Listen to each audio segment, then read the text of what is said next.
Obstacles to Russia-China Energy Partnership and China's Energy Strategy. The Russia-China Energy Partnership faces uncertainty over the Siberian Power 2 pipeline deal, which diverts gas flows from Siberia to China instead of Europe, which is imposing sanctions on Moscow over the war on Ukraine.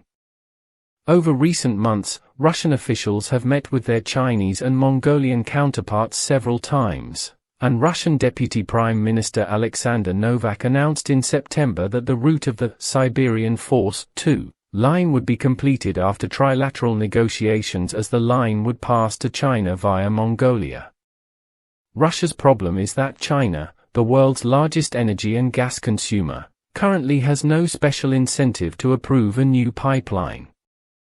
Energy analysts say the proposed project must overcome growing economic, financial, and technical challenges to bear fruit. Moscow's bargaining power with its economically stronger neighbor has been weakened by the war in Ukraine, and questions remain about the ability of Russia's Gazprom to finance such a complex infrastructure project.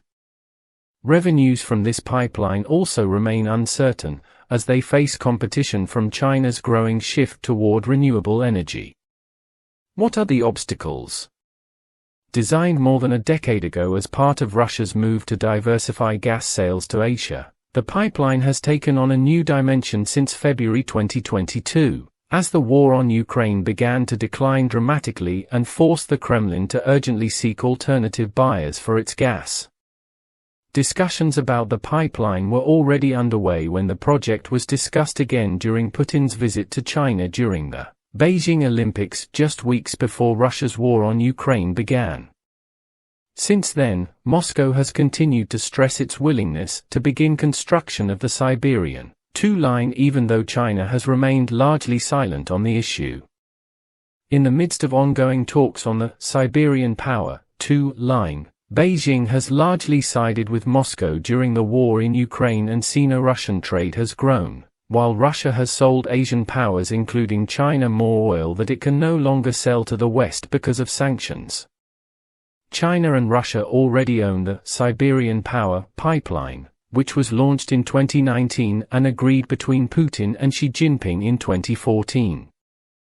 The pipeline is expected to reach its maximum capacity of 38 billion cubic meters per year by 2025, and relies on new gas fields in eastern Siberia. In contrast, the Siberian Power 2 pipeline aims to supply China with gas from the Yamal Peninsula, which has historically had pipelines destined for the EU market, from which Nord Stream was a major source of conflict over the years before being sabotaged in 2022. According to Russian estimates, the Siberian second pipeline could transport up to 50 billion cubic meters per year. China and Russia have yet to agree on terms for gas delivery via the new route, including pricing. Jun Yuanjiang, an Australia-based analyst on China-Russia relations, points out that the negotiations are complicated with the potential for further complications, due to uncertainty over China's natural gas needs beyond 2030. Its reliance on renewables is expected to increase as gas consumption gradually reduces. It is believed that Russia's final revenue may be marginal compared to other pipeline deals struck by the Kremlin, and will not be able to keep up with lost European sales. Investment firm BCS Global Markets estimates that the Power of Siberia 2 project would generate $12 billion in revenue a year for Gazprom, and send about $4.6 billion in taxes to the state. The latter amount represents less than half of Russia's average monthly energy revenue in 2023. China's energy strategy. Beijing prioritizes its energy security, and has been active in securing natural gas contracts in larger quantities than it actually needs to avoid over-reliance on a single source. Russian gas currently makes up a small part of China's total market, with onshore pipelines crossing Central Asia from Turkmenistan, at a time when diversification is a key component of Chinese gas deals. Greater consumption. China currently imports nearly 45% of its gas needs of about 372 billion cubic meters per year, of which 208 billion cubic meters of natural gas have been produced, and more than 160 billion cubic meters have been imported. China receives a third of its gas from pipelines, and the rest from shipborne liquefied natural gas.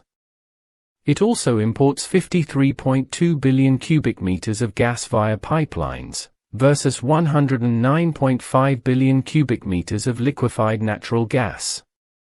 Among China's LNG suppliers are Australia with 43.6 billion cubic meters, the United States with 12.4 billion cubic meters, Qatar with 12.3 billion cubic meters, and Malaysia with 11.7 billion cubic meters.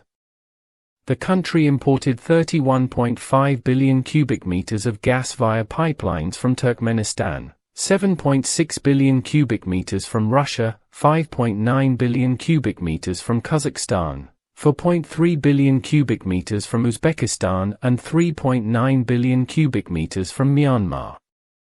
China has 24 LNG processing plants, with a total annual receiving capacity of 109.5 million tons.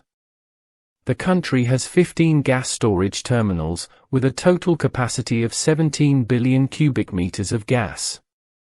In addition, Beijing plans to expand its LNG processing plants, adding 34 new plants by 2035, bringing the total capacity to 224 million tons.